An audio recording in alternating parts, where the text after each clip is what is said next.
Super power की super फजीहत हो रही है। ग्रेट मिलिट्री वाले ग्रेट अमेरिका के महान राष्ट्रपति डोनाल्ड ट्रंप अब मदद की गुहार लगा रहे हैं, और मदद भी किससे? चीन से। वही चीन जिसे पानी पी पी कर कोसते थे। तो क्या अब ट्रंप चीन को भी ईरान से लड़ा देंगे? ये सब मुमकिन कैसे होगा? घबराहट का आलम यह है कि ट्रंप अब नेटो नेटो पुकार रहे हैं। क्या नेटो भी इस दलदल में कूदेगा? ट्रंप की डूबती हुई नैया को पार कौन लगाएगा? सवाल तो यह भी हुआ कि जब ट्रंप ने सब कुछ जीत ही लिया था जैसा उन्होंने दावा किया, तो अब ये त्राहिमाम की आवाजें कहां से आ रही हैं? पिछले हफ्ते ही उन्होंने ब्रिटेन से कहा था कि अपने जहाज घर ही रखो, हम तो जंग जीत गए।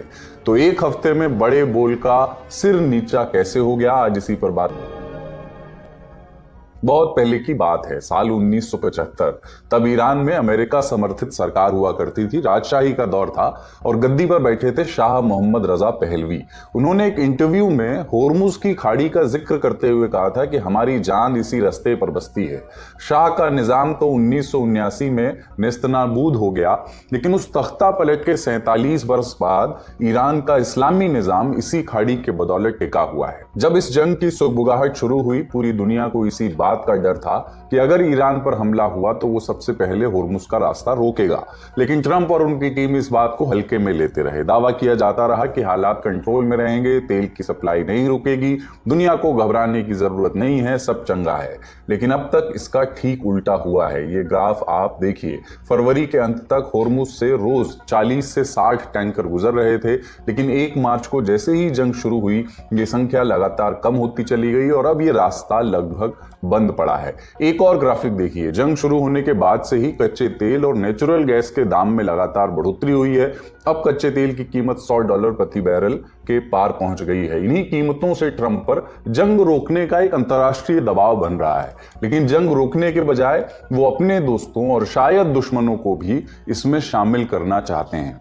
14 मार्च को ट्रंप ने ट्रूथ सोशल पर लिखा, उम्मीद है कि चीन, फ्रांस, जापान, दक्षिण कोरिया, ब्रिटेन और अन्य देश होर्मुज की खाड़ी में अपने जहाज भेजेंगे।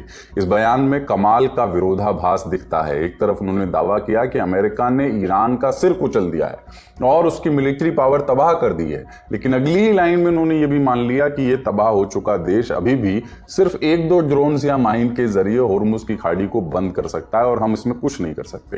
ट्रंप ने एक और पोस्ट में होर्मुज के रास्ते तेल हासिल करने वाले दुनिया के सभी देशों को युद्धपोत भेजने का न्योता दिया है। चावल भेजे हैं साथ कि आप अपने जहाज भेजिए, और वादा किया है कि जो देश साथ आएंगे अमेरिका उन्हें पूरा सपोर्ट देगा। ट्रंप ने नेटो के सदस्य देशों को चेतावनी दी है कि अगर मदद नहीं की, देखिए मदद मांगने वाले का अंदाज देखिए, कि अगर मदद नहीं की तो तुम्हारा भविष्य बहुत बुरा होगा। नेटो से भी ज्यादा उम्मीद ट्रंप को चीन से है।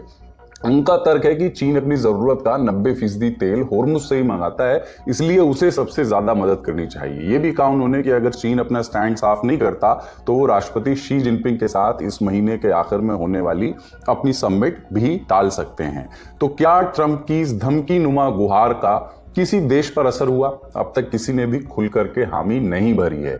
ब्रिटेन इकलौता देश है जो कदम से कदम मिलाता हुआ दिख रहा है। ब्रिटेन के ऊर्जा मंत्री एड मिलीबैंड ने कहा है कि इस रास्ते को खुलवाने के लिए ब्रिटेन हर विकल्प पर विचार कर रहा है। ब्रिटेन मिडिल ईस्ट में अपने युद्धपोत भेज सकता है। इसके अलावा समंदर में सुरंगें यानी माइंस खोजने वाले खास ड्रोन्स भी भेजे जा सकते हैं। कई देशों ने ट्रंप को सीधे सीधे ना कह दिया है। फ्रांस के राष्ट्रपति इमैनुअल मैक्रोन ने पहले ही कह रखा था कि फ्रांस ईरान के खिलाफ किसी जंग में नहीं कूदेगा। फ्रांस के विदेश मंत्रालय ने भी स्पष्ट कर दिया है कि उनकी नीति सिर्फ डिफेंसिव यानी रक्षात्मक रहेगी।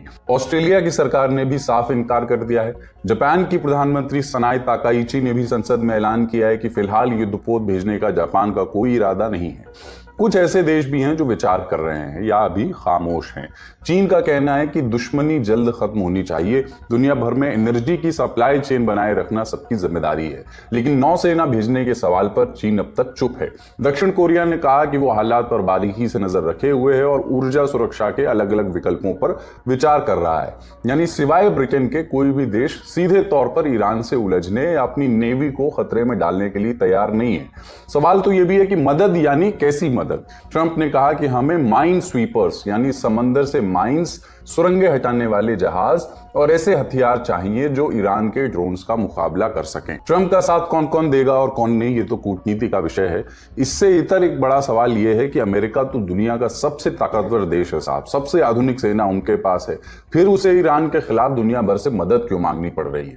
जवाब मिलता है फाइनेंशियल टाइम्स में छपे एक लेख से, जिसे लिखा है प्रोफेसर वली नसर ने। वली नसर एक मशहूर ईरानी अमेरिकी विद्वान हैं। वॉशिंगटन के John Hopkins school of advanced international studies में वो प्रोफेसर हैं। मिडिल ईस्ट और इस्लामिक वर्ल्ड की राजनीति पर उनकी बात पूरी दुनिया गौर से सुनती और गुनती है। तो प्रोफेसर नसर लिखते हैं कि जंग में तकनीक जितनी अहम होती है, भूगोल भी उतना ही मायने रखता है। और ईरान की भौगोलिक स्थिति ऐसी है कि वो खाड़ी के उत्तरी किनारे पर काबिज है। दूसरी ओर लाल सागर और स्वेज नहर के मुहाने पर उसके साथी हूती विद्रोही तैनात हैं। ईरान एकदम परफेक्ट पोजीशन में है जहां से वो अरब प्रायद्वीप के दोनों तरफ से दुनिया की अर्थव्यवस्था में फेरबदल ला सकता है। अमेरिका को मदद इसलिए चाहिए क्योंकि ईरान कोई आमने सामने की पारंपरिक जंग नहीं लड़ रहा है। वली नसर ये लिखते हैं कि आज ईरान की कमान उन दिग्गज के हाथ में है जिन्होंने इराक और सीरिया में एसिमेट्रिक वॉर लड़ा है, यानी छिप करके कम संसाधनों में बड़े दुश्मन को थकाने वाली जंग। अब वही रणनीति अमेरिका के खिलाफ अपनाई जा रही है। नसर के मुताबिक ईरान एक लॉन्ग गेम खेल रहा है जो अमेरिका को थका दे। ईरान के नेता इस जंग में ये सोचकर उतरे हैं कि ये उनकी आखिरी जंग होगी, या तो ये जंग उन्हें पूरी तरह तोड़ देगी या फिर देश के हालात हमेशा के लिए बदल देगी। लेकिन ये भी ना समझिए कि सारे पत्ते सिर्फ ईरान के ही हाथ में हैं। कोई भी लंबी जंग शुरुआती 2 हफ्तों से तय नहीं होती। जानकार ऐसा मान रहे हैं कि दबाव बढ़ने पर ट्रंप ईरान के खिलाफ बड़े फैसले ले सकते हैं, जैसे उन्होंने खार्ग आइलैंड को तबाह करने या उस पर कब्जा करने की धमकी दी है। अब ये खार्ग आइलैंड क्या है? एक छोटा सा कोरल द्वीप है। इसका क्षेत्रफल सिर्फ 20 वर्ग किलोमीटर है, लेकिन ये ईरान की इकोनॉमी के लिए लाइफलाइन है। ईरान का 90% कच्चा तेल यहीं से दुनिया भर में एक्सपोर्ट होता है। इस द्वीप के पास समंदर काफी गहरा है, जिससे बड़े बड़े सुपर टैंकर आसानी से यहाँ डॉक कर सकते हैं। इसलिए अगर खार्ग पर अमेरिका का कब्जा हुआ तो ईरान की अर्थव्यवस्था पूरी तरह अमेरिका के कंट्रोल में आ जाएगी। अमेरिका ने 13 मार्च को इस द्वीप पर बमबारी की थी। दावा किया कि वहां मौजूद नेवल माइन और मिसाइलों के बंकर तबाह कर दिए गए। लेकिन ध्यान देने वाली बात यह है कि इस बमबारी में अमेरिका ने तेल के इंफ्रास्ट्रक्चर को निशाना नहीं बनाया। इसके अलावा एक इशारा भी है। अमेरिका ने अपने 2500 मरीन कमांडोज की एक रैपिड रिस्पॉन्स यूनिट को इंडो पैसिफिक से वापस बुला करके मिडिल ईस्ट की ओर मोड़ दिया है। ये कमांडोज समंदर से जमीन पर कब्जा करने में माहिर माने जाते हैं, लेकिन ट्रंप के लिए खार्ग आइलैंड पर कब्जा करना आसान फैसला नहीं होने वाला। उनके सामने बड़ी दुविधाएं भी हैं। इसके लिए अमेरिकी सैनिकों को वहां लंबे समय तक रुकना पड़ेगा। उन्हें IRGC के हमलों का सामना करना पड़ेगा, जो ईरान के तट से या छोटी नावों से उन पर हमला कर सकते हैं। और आप जानते ही हैं कि ट्रंप हमेशा से अमेरिकी सैनिकों को विदेशों में लंबे समय तक फंसाए रहने के सख्त खिलाफ रहे हैं। उनका तो चुनाव का मुद्दा यही था।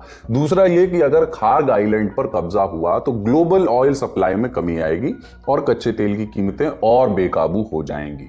तो अब ट्रंप क्या करेंगे क्या नहीं करेंगे, इस पर नजर हमारी बनी रहेगी। जो भी वो करेंगे आप तक हम पहुंचाते रहेंगे सारी सूचनाएं।